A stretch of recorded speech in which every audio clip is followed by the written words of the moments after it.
Welcome, everybody, to the Holy Sparks Podcast. Saul K here. Super excited and grateful to be here with one of my best friends in the world, Joe Buchanan. And without further ado, let me go ahead and give him a proper intro. Texas born and Southern raised, Joe Buchanan makes country music that is steeped in Torah. Struggling with religion and his place in the world, a revelation from his wife about her Jewish identity changed everything. After joining the tribe, Joe released his debut album, Unbroken, which sparked nationwide tours, an original Shabbat service, a thriving online community, and a workshop about the choice to become Jewish. Gather up for good times with his latest release, Back from Babylon, and get everything else on his website, joebuchananmusic.com. Joe, welcome to the podcast. How are you, my friend? I am doing about as well as any of us are doing right now. Thank you so much for the kind intro. Thanks for your holy and sacred time. And it's so good to be here with you. It's so good to be talking to you, brother. I'm so excited. It's my pleasure. Well, we'll reveal more of the story of how we connected and how I had maybe a little bit of uh, influence on your Jewish journey. But I want you to take it back from the beginning. Really, I want to talk about your kind of as much of your childhood and growing up as you can, and all the way up into the point of the revelation from your wife, April. Wow. Well, that's definitely a story. I'll give you as much of the Reader's Digest version of it as I can. I was born south of Houston, pretty close to Houston, but lived with my grandparents till I was about 6 years old, and they had a ranch out in South Texas. So I'd spend a healthy part of the year out there on the ranch doing ranch stuff as a kid, and then there in the city. So it was a good way to grow up having both those worlds. And um, I moved in with my folks when I was 6 years old, but to tie into what we're going to talk about and kind of you talk about the revelation from my wife, I think it's important to start with my grandfather. He told me when I was very, very young. I remember he called me over to the window and he said, Joe, take a look outside. He said, you can see the hand of a creator in the way the world works. He said, you can see God in people and you can see God in the way everything works together. And the idea of God at that point made a lot of sense because he said, if God wants anything from you, it's got to be just to live a good life. My grandfather wasn't Jewish. I certainly wasn't Jewish. Nobody in my family was Jewish that I know of, but they also didn't have a Bible in the house or anything like that. So I don't know where he got his information, but it sure made a lot of sense to me. And, you tell a kid something like that and their imagination goes wild. All of a sudden I was like, oh, I gotta know what this is. So I was fascinated with God at a very young age. And when I moved in with my folks at 6 years old, I remember bringing it up to my dad. He was like, if I can't see God, God doesn't exist, and we're not going to talk about it. And that was it. You did not argue, with my father. But I had a lot of friends growing up here in the south part of Houston, and I would stay the night with just about all of them on Saturday nights, bounce around the houses. And where I grew up, you had to bring a change of clothes because it meant you were doing church in the morning. And I found out a lot of things about God and about all that. I found out you can't really ask a lot of questions, and if you do, you're kind of a troublemaker. And so I kind of got this moniker as a kid of being a real, kind of kicking the nest a little bit, and never what I was trying to do, but I found myself on the receiving end of why are you causing trouble, and I kept thinking I'm not trying to. I just want to know stuff. I don't want to get off track. I think if you believe in God and you have that, especially when you're young, don't you want to, like, you have a curiosity. I had a massive curiosity about God and was hearing more about how I wasn't any good, for the world and kind of damaged goods growing up. And so, I was really a pretty lonely kid because I felt like I wasn't good enough for the things around me. And that was unfortunately the message I kept getting everywhere I was going. But it was a good place to grow up, Now, community wise, it wasn't terrible. can we pause there for a second? So, good Yeah, enough man. thing meaning you were kind of in between here and there in terms of your spiritual community. Is that what you're kind of referencing? No, I didn't have a spiritual community because I felt like I didn't belong in any spiritual community. I kept looking for one. I went to a lot of different, houses of worship, a lot of, churches and things, and because it's all all we knew. I mean, that's the only thing you find in Houston. Even though we have the largest conservative synagogue in the country, Mm. they're all back in the neighborhood, so you don't find any of that on the highways. And I never met a Jewish person growing up. Certainly no one's going to come up and be like, hey, my name's Harold and I'm Jewish, and nobody was wearing a kippah or Star of David or anything like that. So I probably had Jewish people I knew, but I was like Jon Snow. I didn't know anything or anybody. And so, but I would go to these places and ask a lot of questions, because if God exists and there are people that worship and pray, there's information. And if there's information, I can learn something. I was hungry. But everything I was learning, I found myself at odds with. And I think that eventually you kind of come to a decision where you go, either the problem is the information or the problem is me.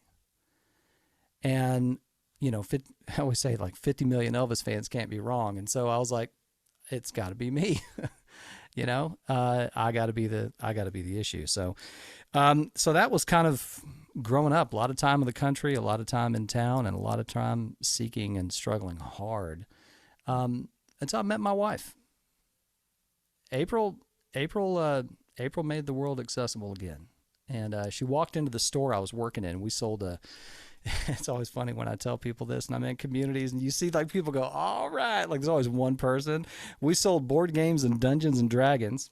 My man. And yeah, and she was a customer, and I lost my mind. I fell so crazy in love with her the second that I saw her. So like love at first sight is real, but she'll tell you it took her some time. And thankfully we were introduced, and I told her, they said, yeah, Joe plays guitar. And I said, can I play you something? And which is a horrible thing to ask anybody.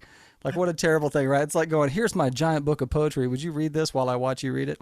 And so I was like, can I play you a song? And I did. And, we got married pretty quick. So What song was that, man? it was a song that I don't even remember how it goes anymore, because I was so embarrassed by it. I remember after I played it, I was like, wow, that was the wrong choice. It was like a really sad emo, and I love emo music, nothing against like shoegazing stuff, but it was a very like sad song. It was really sad.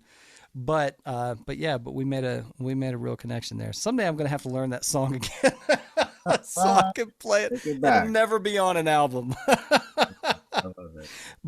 But yeah, that's how we met, and then that kicked off a lot. I don't know how much you want me to share. So I don't. As much as you want. This is the long version.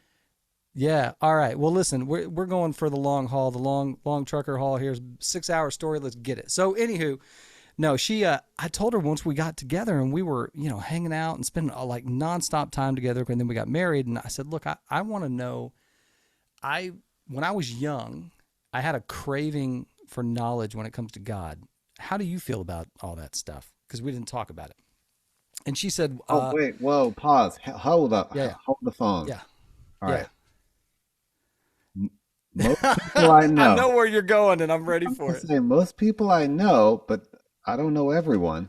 Before they get married, they have a little chat about God, religion, how they want to raise their kid, things like that's fairly common. I think it's safe to assume that. You guys just didn't do that until that it didn't happen, or man, when we decided to get hitched, we had like no family around. We had less than no money. We were like, we didn't even know where to start. We were just like, what do we do? Well, we can't afford a wedding. So we didn't even have that talk. We were like, what can we afford? Well, we can afford a justice of the peace. So let's go in front of the judge. So we went to a judge, had a beautiful ceremony, just April and I, and it was great. I still have what the judge said. It was beautiful. And to be honest with you, it could have been like one of them drive-through Elvis spots, in Vegas. We just wanted to get hitched. We didn't care. We're like, let's kick our lives off and do this thing. And anyway, every time religion would come up, she really wasn't interested in that. And we really talked about it after we, formalized our union. Mm-hmm. And I said, I would love to find a little church somewhere just to get that back into my life. You know how like, Saul, when you were a kid, and I don't know if this is your case, but like when you're young and someone gives you beats and you're like, oh, that's terrible. And then you get older and you're like, I think I kind of like beats now. I thought maybe something had changed in me with time. Mm-hmm. And so we go to this church, and April isn't singing anything. She isn't, she isn't praying. She isn't doing anything. And I was very surprised because she sings all the time, and I was trying to get into it, and she just wasn't having it. And I said, you sure you want to be here? And she's like, I'm here for you. If this is for you, do this. I'm here for you. I want to support you. And I'm like, okay. I remember going up. I always tell this story. I went up for communion. I asked her if she wanted me to bring her one back, and she's like, "That's not how it works."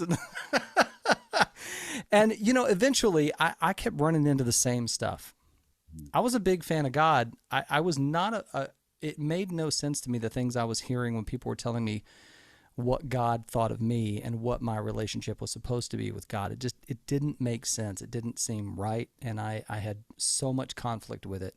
Mm-hmm. And I'm a fan of, if you're going to get in the river, not to bring a river analogy into this. I know I talk about rivers and oceans and stuff a lot, but if you're going to get in the water, I want to know what's in the water before I just dive in all the way, because I like to get in it. But I'm not going to get in it unless I know what's there, right? Is this thing full of snakes? Are there alligators in there? I don't, and there was a lot of stuff in the water that I struggled with. And so I was like, again, I don't think this is for me. So eventually, as a couple, we decided, or we kind of came to the conclusion that, like, look, we can keep dragging ourselves through this. It's gone from compromise, and it could quickly turn into resentment. We didn't want that in our relationship, or in this, trying to have a spiritual connection to stuff. So we just stopped doing everything. And then the event happened years later. Okay, so I'll stop there. Okay. So it was love at first sight. Played her a ballad. You guys were connected. Tried a little bit of, I would call, shul hopping, church hopping, checking out stuff. Yeah. And eventually, you were on a vacation somewhere. Or tell me the event. That's right. Yeah. Yeah, we were outside of the. We were in Washington, D.C. We took a trip to Washington just as a family vacation. Saw all the spots. We went to the Spy Museum. What a great museum. Folks who've never been to the Spy Museum, check it out. It's pretty rad. And the next stop was the Holocaust Museum. And we go through there, and we are standing on the sidewalk. And I think anytime that you come across things you see, your brain tries to rationalize what it is you're seeing. Your brain needs information to make decisions. Mm-hmm. And it's hard to wrap your head around that place and that event, right? And no matter how you are like trying to think about stuff, it almost defies logic entirely. And we were standing there shaking and holding on to each other, and we're standing on the sidewalk, and she says, I want to get in touch with my people's faith. And I said, what? Who is that? Who are you talking about? And she was like, I'm Jewish. And I said, what? How did you get Jewish? And she's like, I was born Jewish. And she's looking at me like I'm out of my mind. And I told her, I said, I start mansplaining to my wife. I'm like, you can't be born Jewish. And she's like, that's how it works. And I'm like, I don't know if you know how it works. And she's like, I don't think you know how it works. And I was like, that's probably true. And she said, my mom is Jewish. And I said, I know that. That just makes you Jewish? And she's like, oh my, Joe, you have no idea. She's like, our son is Jewish. And I said, yeah, but does he know that? And she's like, I don't think he does. I mean, we were both like, what is happening right now? She said, I have a Star of David necklace in my jewelry box. I said, I know. I thought you were just supportive of your mother. You never wear it. We never talk about anything Jewish. You never talk about growing up Jewish, And she said, our first date was my cousin's Jewish wedding.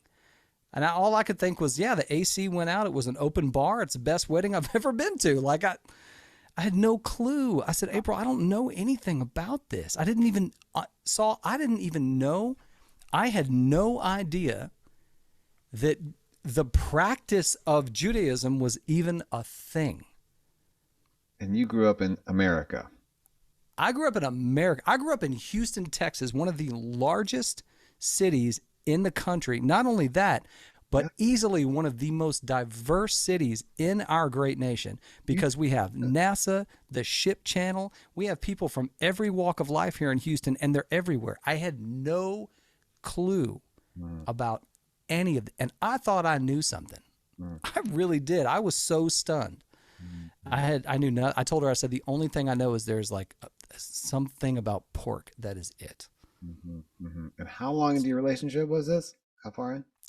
Like 13 years. That's unbelievable.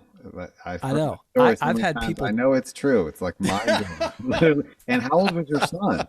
How old was your son? He was like turning 12 when he Wow. found out. Okay, so then what happened? Yes. So I told her, I said, look, I don't know anything. And she's like, me neither. You know, that necklace that she had in the jewelry box was from an Afikoman bag when she was 4. Mm-hmm. Her mom, and you know, all at a very young age, her family tree, like my own, was hit by lightning at a very young age, and branches all over the ground, right? And she so all identity and everything never came to be. She was a military kid. She never went to Jewish summer camp, never did anything like that. Even vaguely observant parts of her family were spread so far away, so she never grew up with really any of it except kind of here and there in little doses. But she knew she was Jewish. She never took any other faith as her own. And her mom just said, you have to hold on to this. And I don't know what it all means, but you're going to have to figure that out. And so it's kind of beautiful that she held on to it the way she did. And so I said, look, let's find an authority figure. In the place I came from, you know, from in as a struggling Christian, I don't know if you could even call me that anymore, but what I was trying to do, there was an authority figure, somebody who knew everything, right? So I was like, let's Okay. go find that person. Yeah, What's that? like a pastor or Yeah, like a pastor or a priest or something like that. I said, let's go find what y'all got that's like that. And so I'm a fan of proximity. And there was a shul, I'm saying shul, I never would have known that word then. There was a synagogue 20 minutes from the house. I'm like, this is the closest one. Let's go there. And it happened to be this little conservative synagogue named Shar HaShalom. Very small Southern synagogue. You've been there. And we walk in, and this is where it all changed, was this moment. We walk in the doors, and Rabbi Stuart Federow greets us at the door. I'll do my Federow impression for you. He goes, "Hi, Stuart the rabbi," just like that. That's how he taught. That's approved by him, by the way. And I said, "Hi, my name is Joe. This is my wife, April, and our son, Nathan, and they're Jewish, and I'm not, and we don't know anything." And he said, "Do you want me to sum it all up for you?" And I said, "Yeah, that'd be great. Please." And he goes, "Okay." And this was his 1 foot moment, right? I didn't realize that till later, but he looked at me, kind of right through me, and he said, "There's one God, and there is nothing wrong with you." He said, "You are loved by your Creator exactly as you are. You don't have to do anything to earn God's love. You're part of creation, and you were loved the moment you came into this world. It's done. It's already done." And he said, "You don't have to be Jewish or anything else to be loved by God." He said, "You do good because it brings more good into the world, not for a reward or fear of punishment. The good you see in the world is the reward for doing good." Mm-hmm. And he said, "We don't know what happens next. We have a lot of writing about it, a lot of philosophical study. We don't know what happens next." He said, "We know what happens now. This is the gift, and you have got to take good care of it." And it was like talking to my grandfather again. And all of a sudden, you don't realize you're carrying a weight until the weight leaves. Mm-hmm. And it was like, it was like 30 years of therapy all at the same time. And I told him, I said, I want to do this. This makes so much sense. How do I do this? And he was like, "What do you mean?" I said, how do I become, I want to be Jewish. Is that something I can do? And he's like, "Well, I mean, sure." He's like, "You don't have to, but I mean, it's possible." And I looked over at April, and April was like, "This makes a lot of sense to me." And Nathan, who never really talked about God, he was like, "Yeah, I get it. This makes sense." And I dove into conversion. They dove into it with me because they wanted to learn. So they went through the whole process. And can I tell you about my mikvah? Of course. But in case anyone doesn't know what that means, explain what that the traditional version is and what your version was.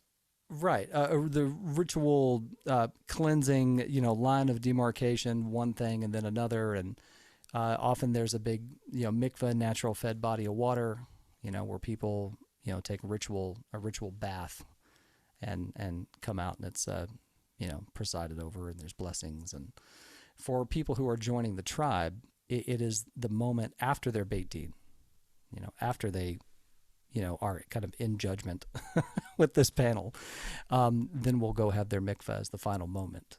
And Okay, then so they go, so I know you just said that and doesn't trigger me, but someone hearing that might be, wow, you get judged by a panel before you become Jewish? Let's unpack that just a little bit because oh, let's be it clear about sounds that. pretty harsh. Let's back And it up. Yeah, so yeah, yeah, so Beit Din, yeah. gathering of Sounds tough. three, yeah. Yeah, Din means judgment, Beit is yeah, house of judgment. mhm, But essentially there's generally right. three rabbis, but you can tell me about yours. And they Yeah, my understanding is, not having been through that process myself, they essentially interview you just to check, how right. your knowledge of things and why you want to do it. But tell Yeah, me your experience. Save yeah. this I down. can for anyone who wants to know, I'll give you the answers to the questions right now. No, I'm joking. A, B, and It's C. it's after. Listen, if you just choose every other answer, no, you go through all of these classes and all of this study. And the reason that you go through it all is to make sure, not so they can say, well, you are worthy of being Jewish.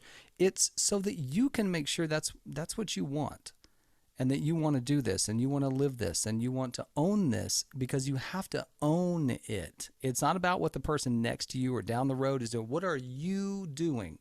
And if you are going to do that, you want to be informed. So you go through all of this to make sure it's what you want to own.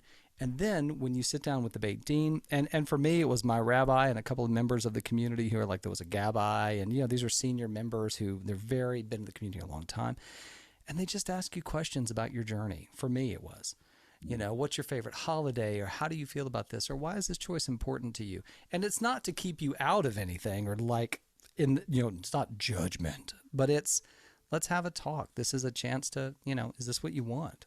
Mhm. And and so it's beautiful, it's truly a beautiful moment, and it's And very personal yeah, and and very all three of emotional you as did it well. at the same time, that part, or is it we like didn't do the bait individual? dean we didn't do the bait dean at the same They time were because always, they didn't yeah, have to. gotcha. Right. Hmm. I did that, and then we all went out to the mikveh. Now, I could not afford the mikveh downtown, the big mikveh. That was way out of budget, so we did it in the ocean. Pause. Yo, man, I just went to the most gorgeous mikveh of my life and it cost me a whopping $7. What do you mean you couldn't afford the downtown mikveh? So apparently the mikveh was You don't have to very say the name of expensive. it, but Yeah, no, no, no, no. yeah. The information I was getting is that it was not cheap. That it was a big spa like experience and like the whole thing. And they said, or we can go into a natural body water. And I was like, do y'all want to do that? Let's do that. Okay. It felt very, it felt like the right way to do it, I love it. Ocean and mikveh. Yeah. and it felt very approachable too. So, but the interesting thing is, we go down to the water. We went down to the water, 64 degrees in Houston. That water was colder, and when it gets in the 60s, I always joke we salt the roads, we bring the dogs in, Put shut on down the the snow schools. tires, on the chain. That's right. We wear the big tennis rackets on our shoes. You know how it is. Um, and but we go out. I go out there. We come back. The rabbi told me. He said, "Joe, my knees are terrible. I can't go out into that water, or else it's gonna knock me around. I don't want to fall down. But you got to go far enough out that you can become submerged and come back." And Galveston, for anyone who's seen this visually, the slope. Does anyone see this visually? By the way. They will be seeing this, but they'll see your Okay. hands. Yeah, yeah. 10-4. Yeah. So the slope is this. Mm-hmm. There's hardly you got to go out there. Mm-hmm. So I get out there.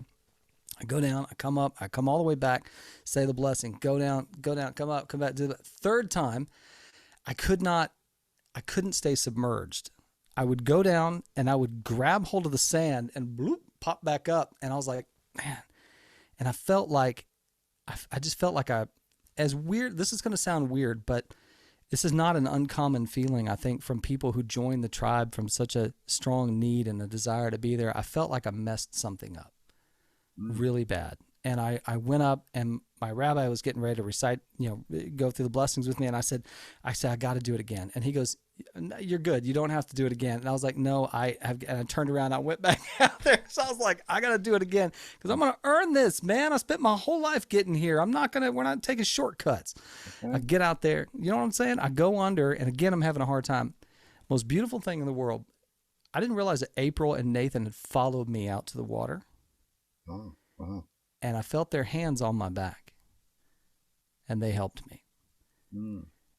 And came back up, went back in, said the blessing, and there on the beach, it started raining. Rabbi had a little umbrella, and that was it. And I remember he told me, he said, "Joe, listen, Rabbi Stewart is just a delightful human being, but he's like the nicest, sometimes a kind of curmudgeon sort of personality, but just a sweetheart."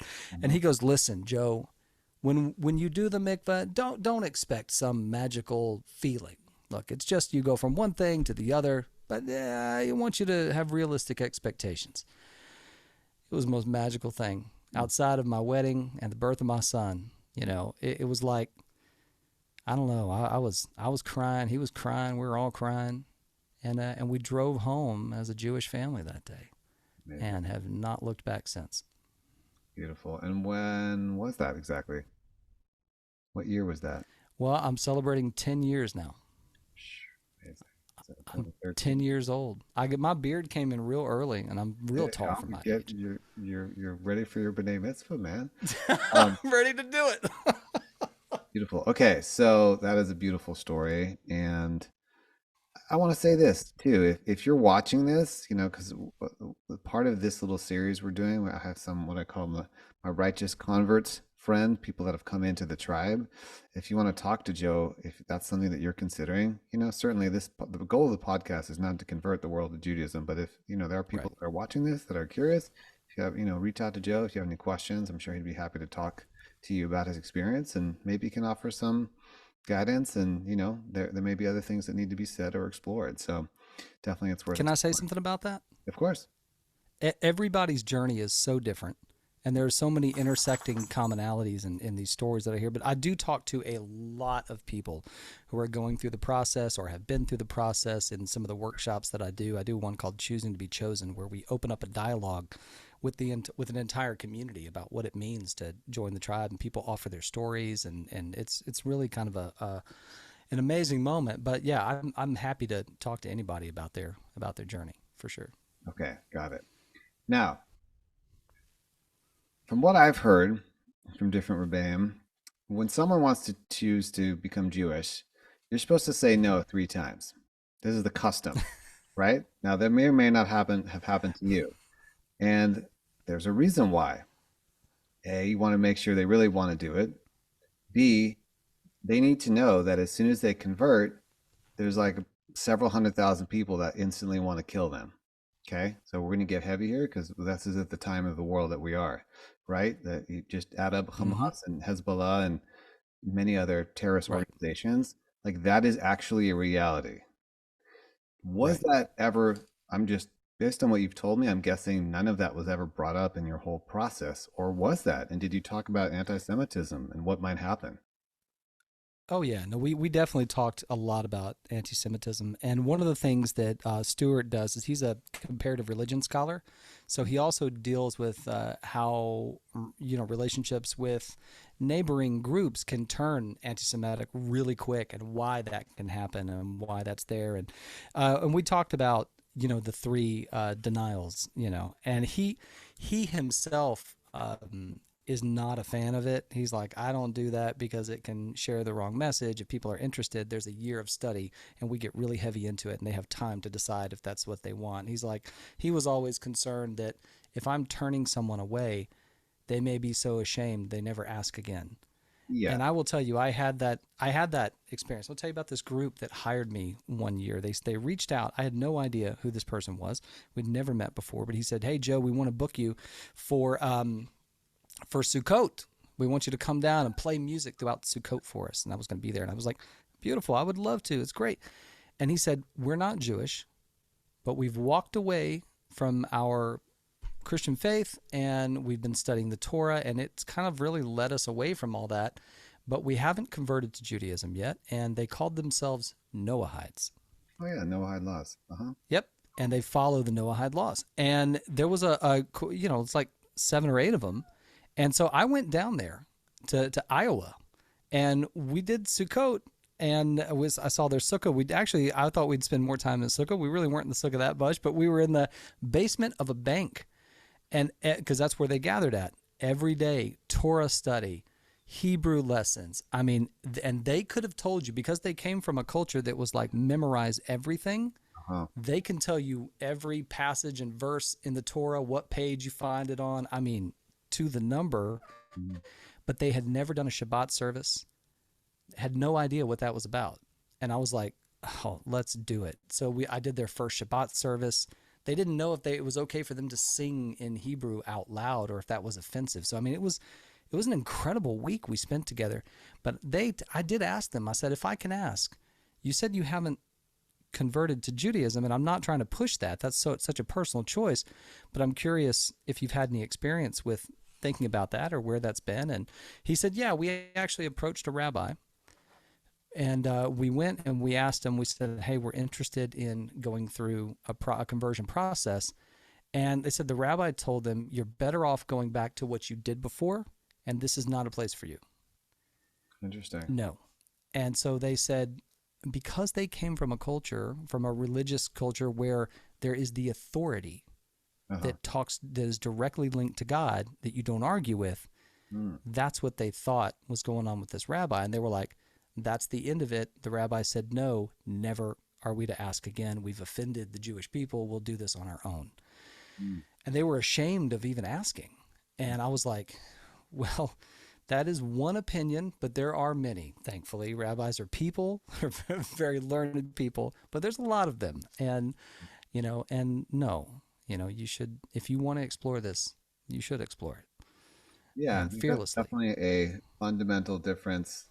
And I'm not I'm not an expert in Christianity for sure, but my limited knowledge is what I do know of Judaism is it's all about asking questions. I mean, look at the Mishnah and the Gemara. It's a 1,000-year argument Yeah. between different Chazal and Right. Rebbeim 1,000 years later. Right. So if you're not, you got two Jews, 14 opinions. If you're not arguing over something, then, um, there's probably something wrong. And there's no middleman for God in Judaism, Right. right? It's It's a direct local connection. call. Yeah, it's a local call, man. You don't even need an area code. It's in yours. Um, okay, so talk a little bit else. Have you experienced for you coming into Judaism, and being such a public figure, and we're going to get to music also, and possibly dogs. In your own journey out there in the world, as essentially the work that you and I do. I mean, you wear a yarmulke out in the world, like you're representing Mm-hmm. the Jewish people, right?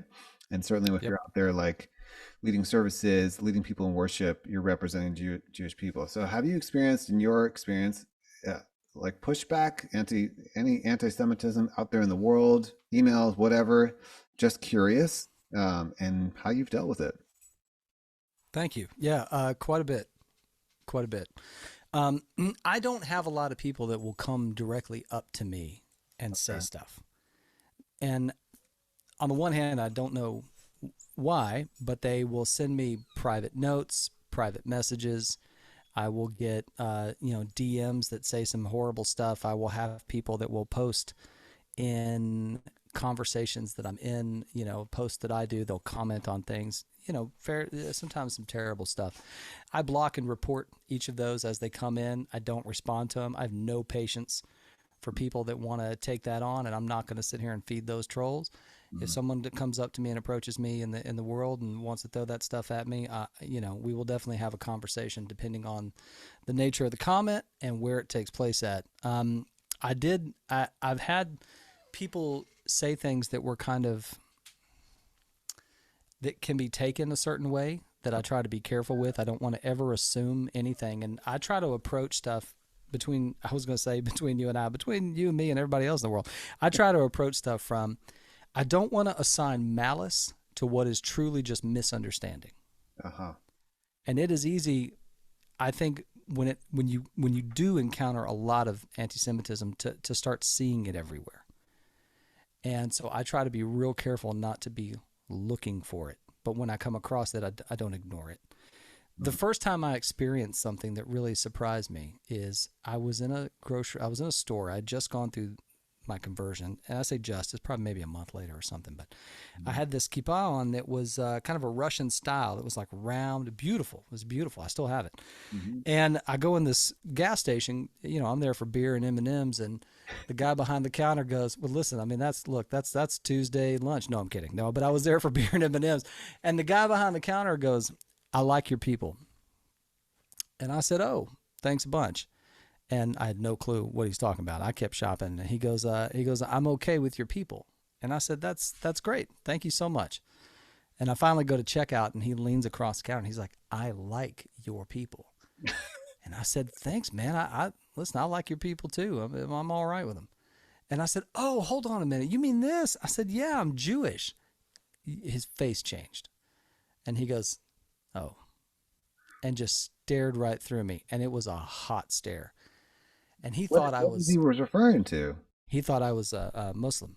Oh, you had like a knitted keep on. Uh-huh. Yeah, I had a knitted kippah that covered my whole head. I had my beard and everything. And I said, "Oh," I said, "Listen, man, I've never made a friend and lost one so fast, but I'm still okay with your people, you know." And he was like, he just kind of looked at me and he was like, 850. And that was the end of it. But Uh, it was the first time, and it was, mm, look, that's a gentle end when it comes to what came later from a not liking the Jewish people standpoint. The comments I got later were deep, and people put a lot of attention into that hate. But this was like a little, just a taste of things to come, and it shook me when it happened, mm, and I didn't know what to do with it. I've also experienced anti-Semitism in surprising places from people who start off with good intention. mm, mhm, One of the challenges, Saul, that I think we have, especially being Jewish, is that you know we have a set of beliefs, right? We have all these books, and we have all these ways, and we have our way, and certain things are not our way, and that's okay, mhm. right? We can live in this house, and then across the street there's some people that also live in this house, and they believe very different things, but we live next door to each other. That's okay. We can be good neighbors Yeah. and build a great neighborhood together. I think it's the best thing we should do. We should do that work.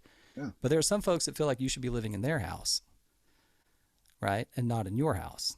And they feel so strongly about that that when you say, "I'm not interested in that, I'm good over here, but thank you for your time," all of a sudden, anybody who's experienced this knows exactly what I'm talking about. And sometimes if you say that, you're not only offending them, but you're offending their parents, their grandparents, their values, their childhood, everything they love about their family. Why? Like, it goes super deep, and it can turn super ugly lightning fast in a way that you cannot expect. And I've seen that happen, unfortunately. And when it does, I usually, if someone comes at me pretty hard and like that from a religious standpoint, I tell them, we're we're done talking. And I'm so sorry that it went this way. Sounds like you got some stuff you need to work out, but this isn't my issue. This is your issue. Yeah, and And I you, hope you you find some can. healing. I think that's a great response, and and becoming offended is a choice, right? It's a Absolutely. verb. You can just decide what you want to be offended about. Right. That's my personal opinion, and I possibly there's agree. to it. I I had an agree. experience one time. There was this market. I used to live in Noe Valley, San Francisco. Not Stroller the, mo- Valley. not the most religious city. However, one out of every 10 people there are Jewish. And there was this market on our street. It's called Shufat. It's a Palestinian market. Shufat Market. Mm. Guy there was nicest guy ever. And they had, by the way, the best, I don't know about the best halva, but definitely top five halva ever. So one day I was thinking about starting to wear my kippah in public. And I thought, "Ah, I don't know, he's Palestinian. Maybe it'll be create conflict. I'm gonna just go for it." So I went in, Yeah. checked out, get some chava, and he goes, "Come!" This guy, he walks out from behind the counter, walks up to me, and I was like, "What's about to happen?" He goes, "My brother, we are Yeah. neighbors." And he gives me a hug. I was like, thank God, Baruch Hashem. I didn't know where it was going to go. Yeah. But so if you're watching this, listening to this, and if it's something that feels comfortable to you, try wearing your yarmulke in public. If you're a man, if that feels comfortable, see how it feels. It is transformative. I mean, I Yeah. wear yarmulke under the hat. Sometimes I wear it. Like yesterday, I was on BART here in the Bay Area, and I was wearing it out. And most of the Hmm. time, nobody says anything, but it definitely feels different. And uh, I want to talk a little bit more about being publicly Jewish here in a second. But with everything that's going on, and I know I'm focusing on some difficult subjects, but these are subjects we need to talk about right now, Yeah. specifically in America and in and around Israel and what's happening with the war, right? Um, you got to go to Israel for the first time pretty recently, yeah? Ooh. Yeah, I Just like did. a few months ago, or I can't Yeah, it remember. was March of this year. It was March. How was that experience for you? I know you can give me the short version. I'm gonna try to give you the short version. Okay. Um, I went with. I felt like I was carrying 100 expectations. Not only as someone who's Jewish, but someone who joined the tribe. There was a strong desire from a lot of people to tell me everything that I was supposed to experience when I was there. It's Mm, going to change your life. You're going to feel this. This is going to happen to you here. Once and it took me several days before I could just have my own experience. enough on. Mm, Um, and it was beautiful. There was a lot of lessons. There were some experiences with communities there that I still think about most days, especially in light of all of this. There are there were some very powerful experiences there that I will never forget. But I'm very glad I Did, had the did opportunity. did you feel like a part of your neshama, your soul, like I'm home? Did you have that feeling, or did you have a feeling of? I mean, it's never just one thing. Israel is Yeah. not binary in any direction. It's always multi-layered. But was a feeling of I made So it. I have a weird. I don't know if it's weird. It feels weird to have this take. Okay. I have so much conflict still to this day, and I didn't think I did. And you were actually incredibly healing with this. I don't know if you know that or not, but I've had so many people in 100 different ways tell me how I'm not Jewish, and I've had people that want to argue it with me, and I'm like, I'm not trying to even discuss this, but I mean, this is for this. I always tell people like, I feel like this is for you and not for me. Um, I have a lot of people that want to convince me how I'm not Jewish, and they take time. I get emails sometimes from rabbis who will say, Joe, I love your music. Can you tell me about your conversion? And I already know why they're asking, Wow. and it's, I love, I, I don't like using the word hate, but I strongly despise that. It's hard. It's hard. It's really hard. And right when I think I'm okay with it, I'm not okay with it again. And that's not a bad thing. Mm-hmm. Um, that's what Do Not Disturb was for. And so going over there, that was something I was struggling with a lot. I'm like, I always connect with people more than a place. And Mm-hmm. so I was like, this is extended family, right? Mm-hmm. All through here, this is extended family. I've never felt like a stranger in Jewish communities because it feels like family I haven't met yet. Truly, truly. I just haven't met these folks yet. So I Mm-hmm. was like, I get to meet all this extended part of the family who lives over here in this place with this rich history and these conflicts and all of this wonder and everything. And it's here and I can feel it underneath the, the rocks, but I don't know if it's mine. It Mm-hmm. was a constant battle. Mm-hmm. And I finally, the moment for me was standing at the wall. Everybody told me the wall will change everything. When I saw it and there was all these people praying and all these groups praying and I'm standing there. There's a little thing you got to walk down to go get to the wall. You're very familiar. And April went with a group to one side and I was like, I'm going to do this. Mm-hmm. I'm going to do this. And I'm going to make this moment for myself happen. And it was kind of like it's kind of like I felt like I was grabbing my jeans and moving one foot in front of the other to go do it. But there was a couple of other guys who were there with me, and they were like, "Are you going?" And I said, "Are you?" And they were like, "Yeah." And I was like, "All right, let's go together. We'll walk down there together." And we were all hesitant, several of us. Mm. So I go down there, I'm standing in front of the wall, and I don't know what to say.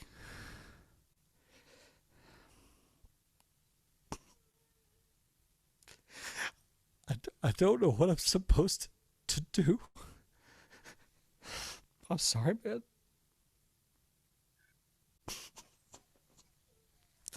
I'm sorry, Saul. That's okay, man. I don't know what I'm supposed to do, but I feel like I'm supposed to do something. And I can't remember how to pray. I can't, and I do it all the time. I pray all the time. I can't remember how to pray. I can't remember what words I'm supposed to say. And I'm standing there. I got a door in my hands, and I'm like, what? I don't. And I'm looking around, and I'm trying to figure it out, and feeling really lost. And not. And I thought, well, there's going to be something I'm going to feel that's going to pull me in some direction. And I didn't. I didn't feel it. And at the same time, I did. Like it was like, yeah, you need to just claim me. Mm-hmm. You know, there's something there going, just, it's here, but you have to make the choice to take this on. And so I was like, I just, it's kind of like words from your own heart. I sort of closed my eyes and I got up close to it. I just, I just talked to God for a little bit and then turned around and left. And man, it was hard. It was so hard because I felt like I was intruding. And that I was being kind of watched and it was just hard. It was hard to be up there. But at the same time, I kind of said, you know what? I have just as much right to be here.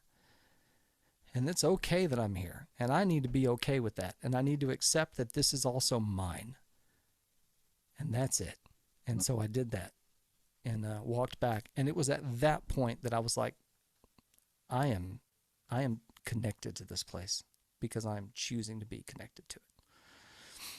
And it was a tough moment. And things kind of took a turn at that moment. Beautiful. Thank you for sharing that. Sure, man. Sorry, I lost it there. It's okay. I cried at the wall every time, and I'm not a big crier type person. Uh, I can relate so much because I had a very similar experience when I was 24, 25. Went to Israel for the first time, and I went to the wall, and don't want to say it was the exact same thing, but it was a very similar moment of like, wait a second, this is yours. And I grew up Jewish, and it was like there was something or there was like a spiritual rooting down at that moment that transferred this thing from something that my parents practiced and my grandparents practiced, that it became mine. And so that is incredible that you're able to articulate that, and it's a beautiful confirmation of being in Thanks. the right place. So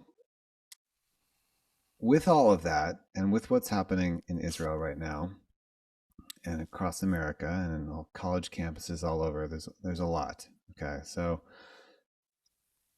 trying to focus on something positive, something to do. What do you feel is really the most important thing people can do right now here in America and abroad to, support the war effort and communities?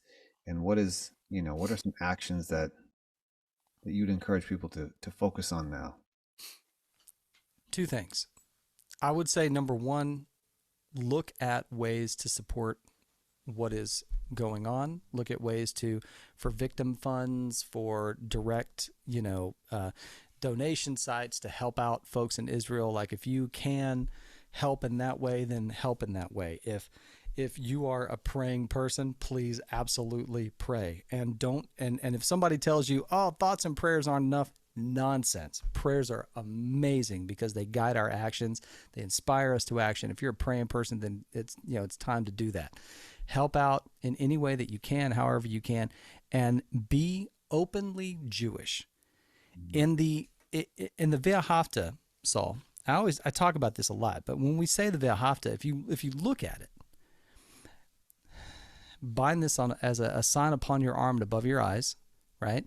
On the doorposts of your homes and on your gates. It's kind of like leading out into the world. Mm-hmm. It's on you. It's on the doorway to your home. It's on your gates. Say, when you're home and when you're away. Do this out in the world. It's one thing to do it here and so important, but even more, do it out there. Mm-hmm. I grew up in Houston, Texas, as thirsty as you can be for knowledge and wanting to understand God. I had no clue that any of this existed. And I asked all the questions to everybody I could find. No idea. Mm-hmm. No idea.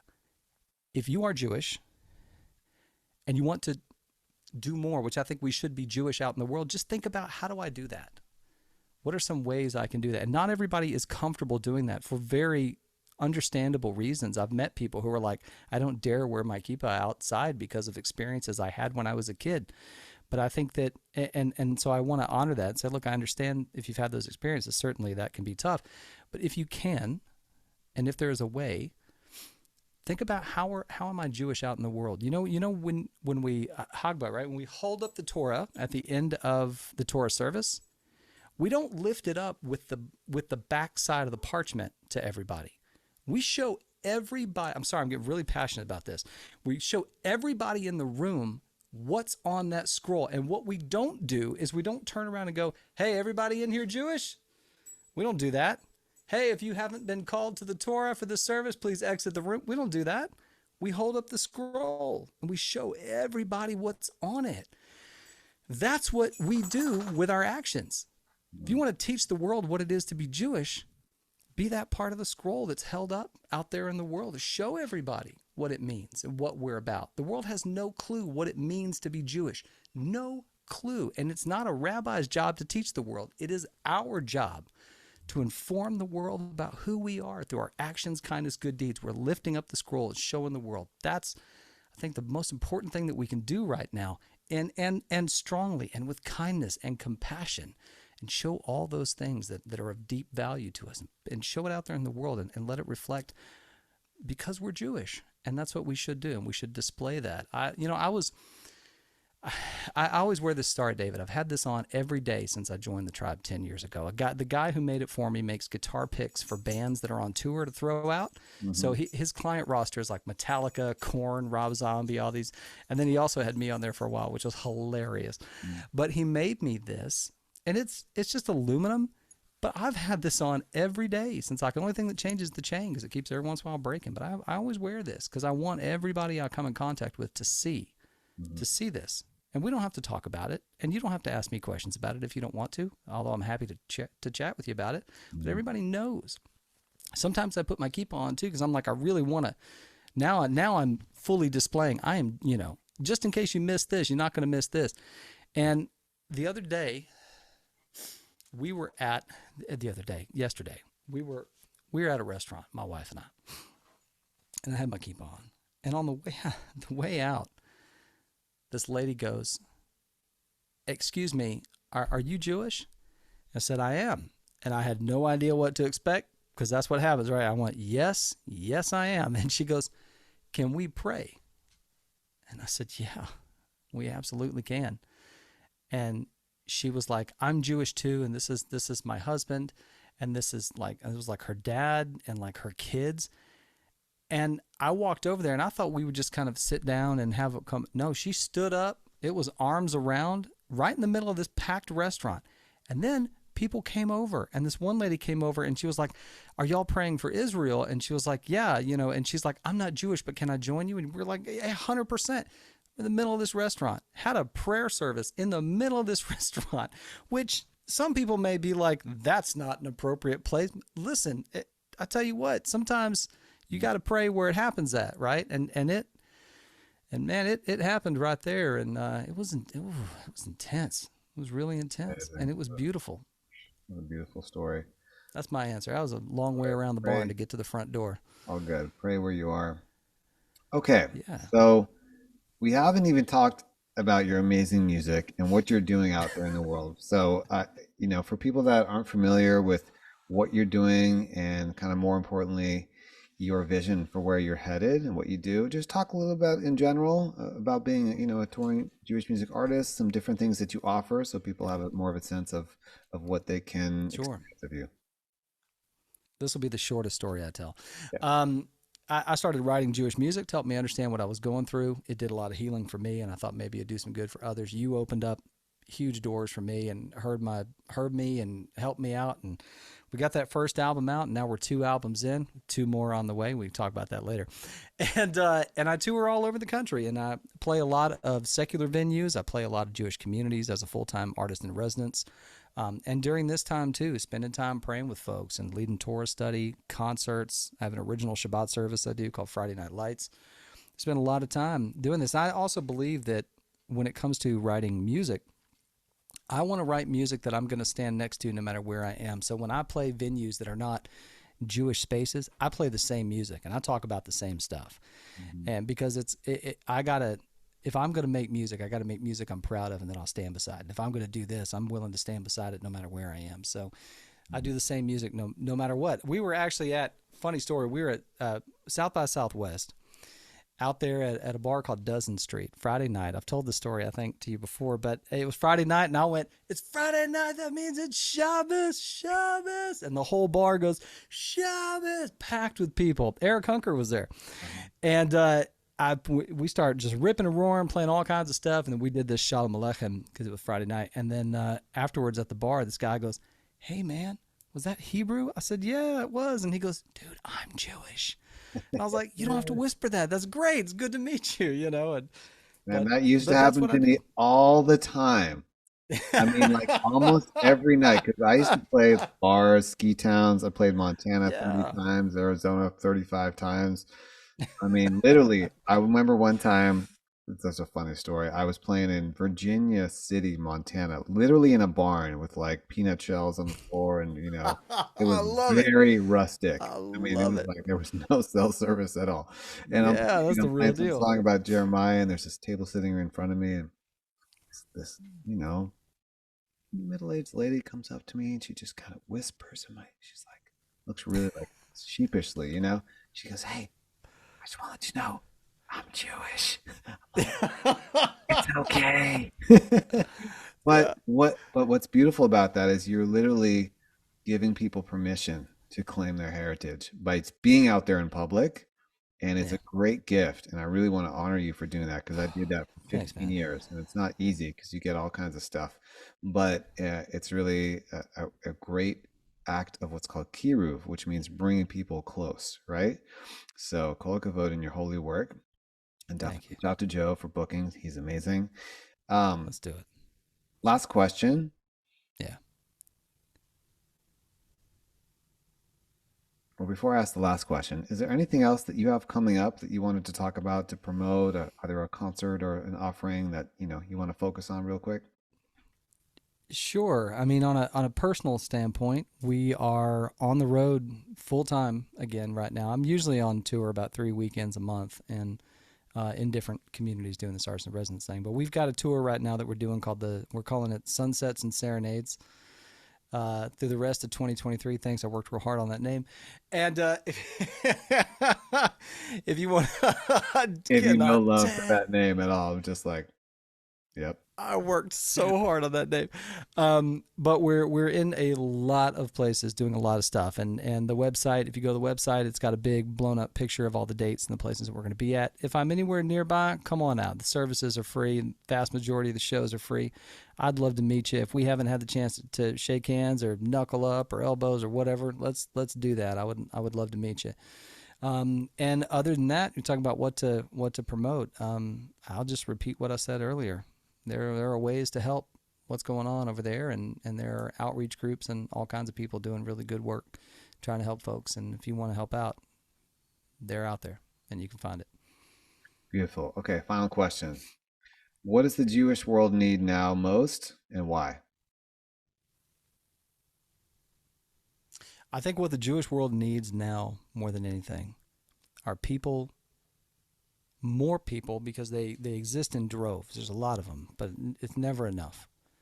More people that are willing to set the table and add chairs to the table.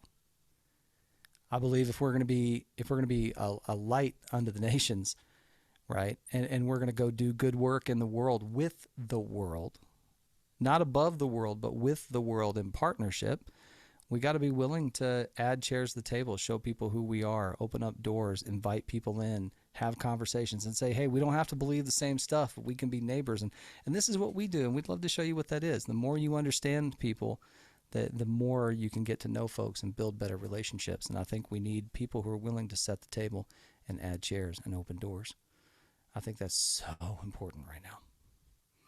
Beautiful. Well, I always want to end with a blessing, and you know that I love you as my friend, and we're I love very you too, man. close. And I just want Hashem to bless you, that you will continue with Hatzlacha, a lot of success in your holy work, and that you will be a bridge builder between people that might not set foot in a shul but would come to a bar and yet need to connect to their roots, and that by extending your hand, you will really extend this bridge, this gesture of peace that we desperately need right now in our world.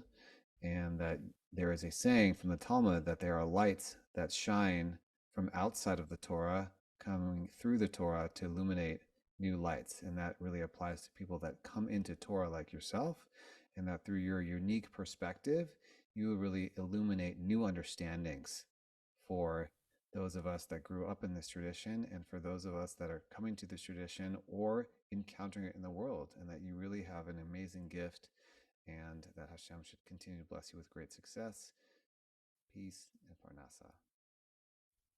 Thank you, brother. And thanks for all the holy and good work that you and your family do.